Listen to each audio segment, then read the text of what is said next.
সবাইকে হাত উত্তোলন করে আজকের এই শহীদ শপথের সাথে একাত্মতা হওয়ার জন্য অনুরোধ করছি। শহীদ ওসমান হাদির রক্তের শপথ, এই রক্ত বৃথা যেতে দেব না। যে হাত তাকে হত্যা করেছে, যে শক্তি এই হত্যার ষড়যন্ত্রের পিছনে রয়েছে,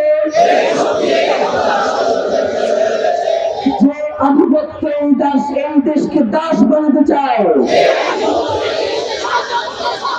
তার বিরুদ্ধে আমরা শেষ নিঃশ্বাস পর্যন্ত মরে যাব। এই বাংলার জন্য যে আধিপত্যবাদ ঝুঁকে বসেছে, তার সামনে উৎপাদন করব। রাজনীতি আমরা দৃঢ়ভাবে প্রত্যাখ্যান করছি। ভয় এবং লোভ আমাদেরকে এই লড়াই থেকে পিছপা হতে দেব না। আমরা শপথ করছি, শহীদ ওসমান হাদির হত্যা দৃষ্টান্তমূলক বিচার আদায় না হওয়া পর্যন্ত আমরা রাজপথে থাকবো,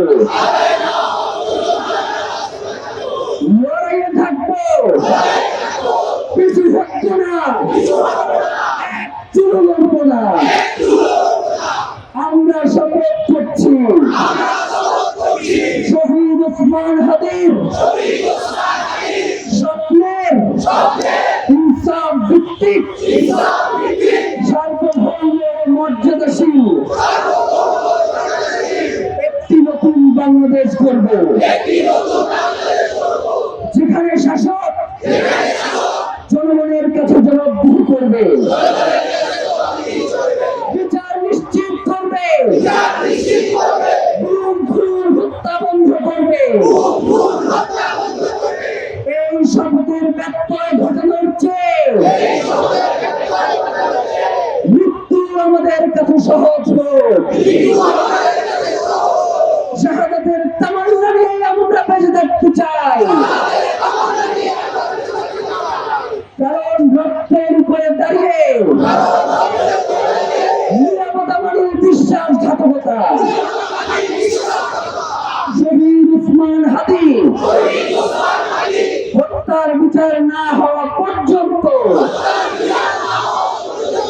ইনসাফ প্রতিষ্ঠা না হওয়া পর্যন্ত বাংলাদেশের স্বাধীনতা সার্বভৌমত্বের জন্য, ইনসাফ কায়েমের জন্য, ন্যায় বিচার প্রতিষ্ঠার জন্য আমাদের সংগ্রাম চলছে, আমাদের সংগ্রাম চলবে। আধিপত্যবাদ বিপর্যয়, দাবিদারি থেকে বাংলাদেশ মুক্ত পাক। বাংলাদেশ জিন্দাবাদ, ইনকিলাব জিন্দাবাদ।